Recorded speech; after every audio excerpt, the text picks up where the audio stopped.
What you are about to hear may cause itchiness.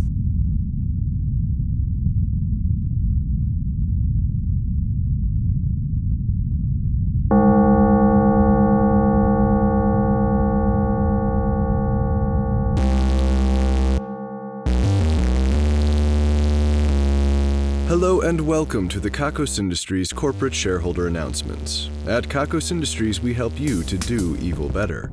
My name is Corin III and I am CEO. Shareholders, I apologize if I seem a little bit unprepared today.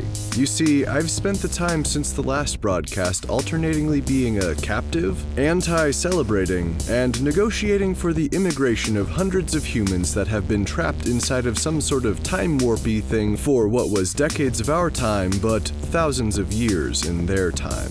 As I understand it, it was an experiment into what would happen if we set aside a population of people in a Kakos Industries time Pseudo-Dilation chamber and let them just evolve for a long time. The problem with this experiment, besides the piss-poor scientific explanation, is that we seem to have completely forgotten about it. A year or two of observation would have been plenty to get an idea of what would happen, and maybe a decade to get some data on evolution. I do not know if this is one of those situations where the scientist in charge died, and everyone else thought that someone else would take care of it, or what. Maybe there's a note on someone's calendar reminding them to check in another couple years to see if the division of labor had been manifested as legitimate genetic differentiation. I'll spoil you the ending on that one. There isn't a bigger, hairier group, and there isn't a small and delicious group. They all appear to be about the same. Our anthropologists have hypothesized that this group of people could not drift that far over time because the time pseudo-dilation chamber isn't large enough. I mean, it's positively tiny from our perspective, but from inside there's really only enough land and resources to sustainably support maybe 500 people. They also lack many of the resources to bring about many of the technological leaps we enjoy today. They have computing technology for sure, but it's not what you would expect Moore's Law to bring about by any means. At any rate, there won't be much news from Kakos Industries today because I don't know any of it. Today's broadcast is coming to you from Coffin Acoustics' Resonant Coffin. It was originally designed as a way to make sure that the dead were not screaming themselves back to life. You see, the wood is so perfectly resonant that any sounds made inside will reverberate and amplify such that anyone listening above ground would hear them, even through 6 feet of dirt. Well, the dead have not screamed themselves back to life yet, and Coffin Acoustics have only prevented one person from suffocating underground, so they had a surplus. We have placed a small transmitter and speaker inside the coffin, which should effectively produce a much larger sound. I do not have any more details than that, but I am told that the device will produce frequencies much lower than humans can hear. It's important that you feel these announcements, I guess.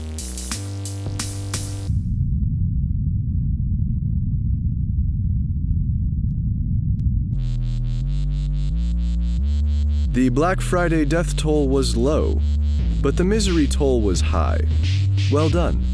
Also, we made a lot of money off of those batons. Good times. According to this new rulebook, Kakos Industries Rules and Regulations Volume 11, the Festival of Ballooning was, and I'm quoting here, brutally murdered and then set ablaze. So I guess we won't be doing that one this year. In its place, we have the Festival of Cloud Watching. It says in the book that we should use the Cumulonimbus device to control the weather and produce some especially provocative clouds over the Kakos Industries lawns. Does that device exist? I don't know, I've never heard of it. This book keeps calling shots, but I think they must have been making stuff up. Anyway, it's probably not too far out of our reach to make such a device, so we'll see what happens. Otherwise, we'll just have to watch clouds and use our imaginations. Our dirty, dirty imaginations.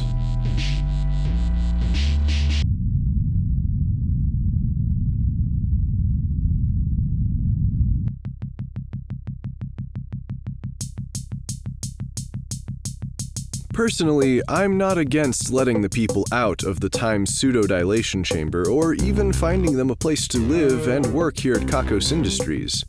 The idea that some of them might be terrorists that's getting spread around the office isn't frightening so much as it is exciting. Maybe they'll have formulated a new form of terrorism that we haven't experienced before. That's worth losing a couple of employees for. Also, it is kind of our fault that they're stuck in there. We're not allowed to make negotiations easy, though. For example, if they asked for freedom and we're not particularly opposed to it, then we might respond with, "Freedom, but you have to let our doctors give you rectal exams every week." It's not necessary, and believe me, no one would enjoy it, but it's the kind of thing we have to do. Unfortunately, they keep asking for total surrender of Kakos Industries and its assets, which is not something we're willing to do. I am then required, by our rules of negotiation, to worsen the deal that I offer them every time. The offer on the table now is that they have to submit to rectal examination, share bunks with 2 other people that they're not attracted to, give us a single tooth of their choice, applaud whenever a Kakos Industries employee enters the room, take only cold showers, and occasionally fully submerge their bodies in liquid so we can get an accurate measure of their total volume. Again, none of this is necessary, it's just that we can't be nice. It's company policy. Each time I respond with a counteroffer, their negotiator scoffs and demands control of the company again.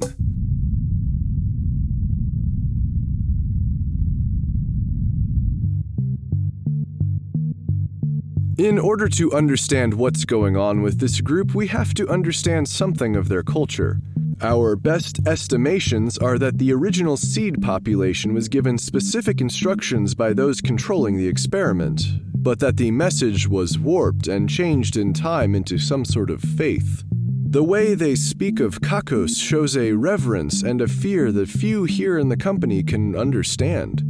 Kakos is the creator and the destroyer. Kakos is the infinite. Kakos is the blind god of all. And they say all of that through the strangest accent. What they speak is technically English, but it is a dialect separated by thousands of years. None of them will permit me to record a sample. The negotiator won't even speak to me. To give you an idea, imagine a language just constructed out of the most embarrassing sounds you can imagine, wrapped around vaguely familiar English words. It is not easy to hear, nor does it appear to be easy to speak. My assessment is that it represents thousands of years of believing evil to be the only force of the universe. We've begun to offer them free language courses, which we're allowed to do because it serves our selfish intentions. There's no reason to lose their language or its thousands of years of poetry, but we want to stop laughing at them. It really hurts our diplomatic relations. The, negotiator has placed a new offer on the desk here. She's been in the studio the whole time, by the way, just watching me intensely. I'm still technically a captive. It's annoying, but everyone here at Kakos Industries seems to derive some pleasure from me being treated this way, so no one has attempted to help me at all. That's not true. Soundman Steven, who may honestly be too good to work here, did attempt to free me at some point, but he ended up getting beaten up a little. He's giving me an okay sign from the booth. I appreciate what you do for me, Soundman. We'll get you some new gear. Oh, he likes the sound of that. Anyway, the offer. Let's see. Total surrender of the company, never-ending servitude of yours truly, and some hair braiding. My hair? Your hair? Her hair is really short, like outer space dystopia short. I suppose it doesn't matter because I'm not going to give over control of the company. I mean, it's not just up to me anyway. Let's see, what do I want to add to my counter offer this time? You know, they might just have to give up on having right eyebrows. I'm starting to feel really gross about this. We're used to denying people human rights for sure, but we've just got them so pinned here that it's only going to get worse. It's not a challenge, it's just kind of sad. Trying to picture the negotiator without one of her eyebrows. It's not a great look, but it works, I guess.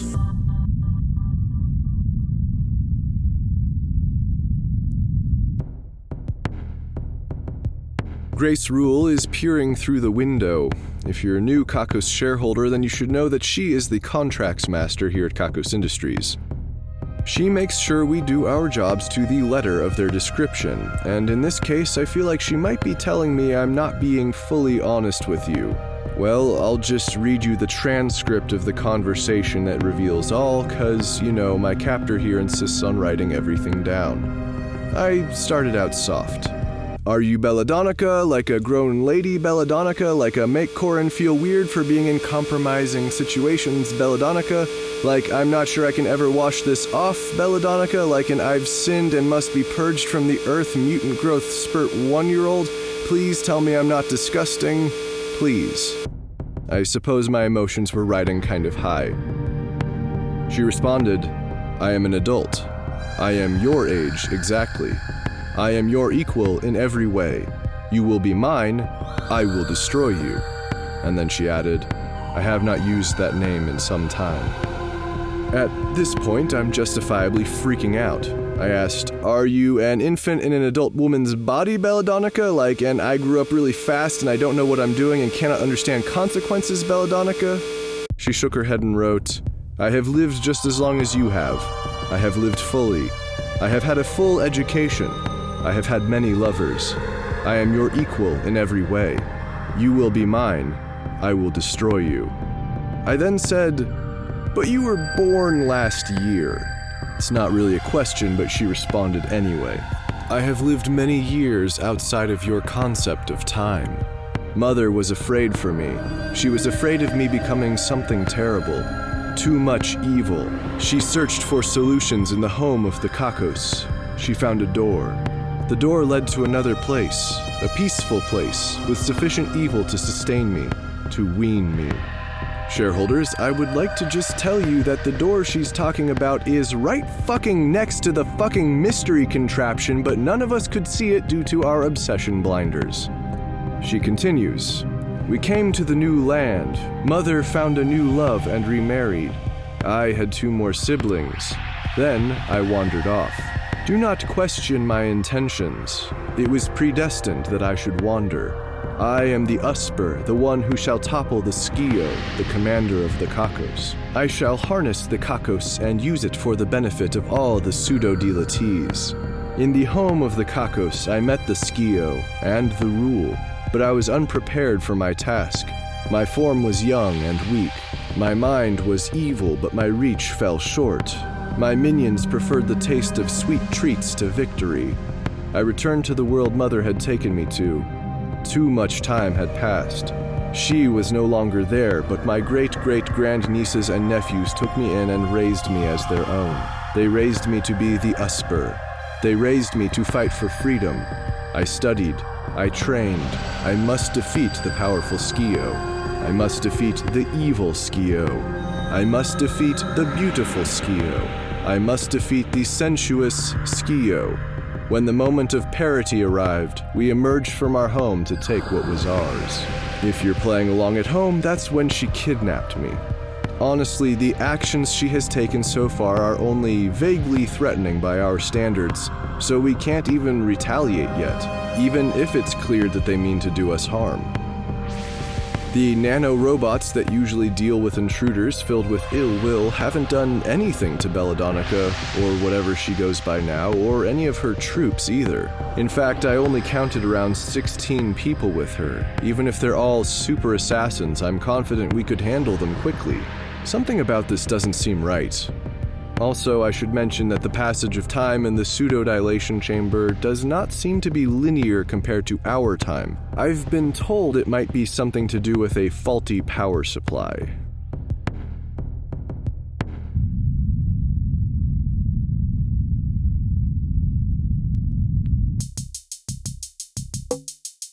Belladonna has placed another note on my desk. It says, "Give me your company, please." Well, the please is a nice addition. She is capable of different tactics after all. I've offered to free your people and to give them jobs and to train them to speak in a way that doesn't embarrass everyone. What else could you want? She's pointing to the words, "your company," on the previous statement. You know I can't do that. Here's another statement. I am the Usper, you are the Skio. I must destroy you and take what's mine. That's just not going to happen, Belladonna. She has written, it must. Or what, huh? What will happen if you don't take me down? Shareholders, her two guards in the room with us here have drawn long blades from under their cloaks. They won't kill me, Belladonna. They can't. I mean, it's pretty clear that you like me or something, and probably in a weird or obsessed sort of way. She's writing something. It says, not you. The men are approaching Belladonna. Grace has now pressed her face up against the window to the studio here. Well, figure something out, Grace. The men have seized Belladonna. They are holding those blades to her throat. She's bleeding. It's red, shareholders. I won the fucking bet. Suck it, Soundman. No time for rejoicing. Let her go. I won't sign anything if you kill her. Just give us a minute to figure something out. They are nodding, but they have not released her. Grace has disappeared from the window. The pressure is on. Let me read these other sections, and maybe we'll have a solution.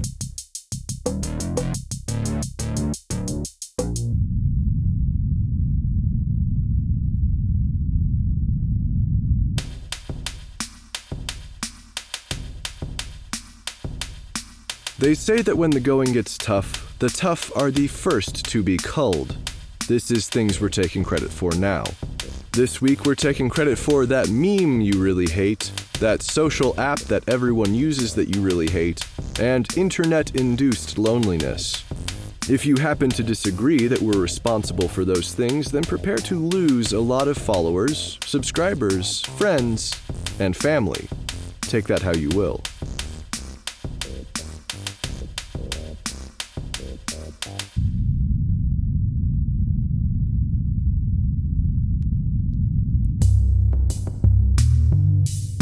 The winner of this week's Ruin a Life drawing is Benny the Pussy Master. Is that really his name? His legal name? You've got to be kidding me. In the slot for Nemesis, he wrote, I love to slay that pussy. Shareholders, this is why we don't recommend doing anything as a joke around here. We're not at liberty to just ignore this. We can't roll our eyes at Mr. the Pussy Master and move on with our lives. He won fair and square. But a sentence can't be a target. After considering for a moment, Benny decided that he might like to ruin the life of his elementary school teacher from long ago that caused so much insecurity later in life. Fine. We spun the wheel of misery. It arrived at difficulty with words. From now on, Benny's elementary school teacher will have a lot of difficulty with words. That will make teaching difficult. For good measure, if Benny ever thinks the words, I love to slay that pussy ever again, then his head might explode. Good luck, and congratulations on the win.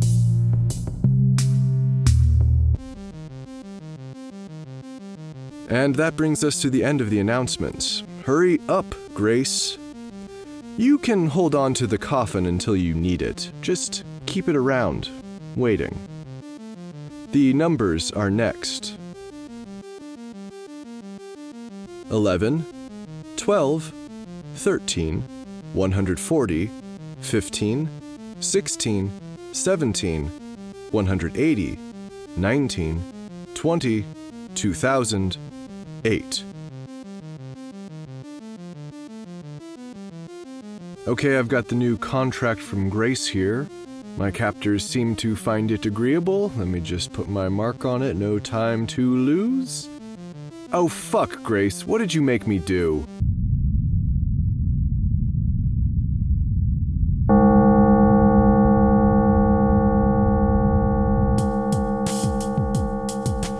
Kakos Industries is written and produced by Conrad Mishuk, who is also the voice of Corin. The music is also composed by Conrad Mishuk. The introduction is read by Kim Aiello, and the credits are read by Hannah Jones, who is currently crushing on Gillian Anderson. Check out kakosindustries.com for more episodes. There's also transcriptions if you'd rather read the Kakos Industries announcements. That's KAKOSINDUSTRIES.com. Please check out store.kakosindustries.com for merchandise and special offers. Questions, comments, or a strong desire to collaborate? Drop us a line at inquiries@kakosindustries.com. If you like Kakos Industries, be sure to rate and review us on your favorite podcasting service. And connect with us on Facebook, facebook.com/Kakos Industries, Tumblr, kakosindustries.tumblr.com, and Twitter @Kakos Industries. If you're feeling down after this broadcast, have you considered applying ice to the burn?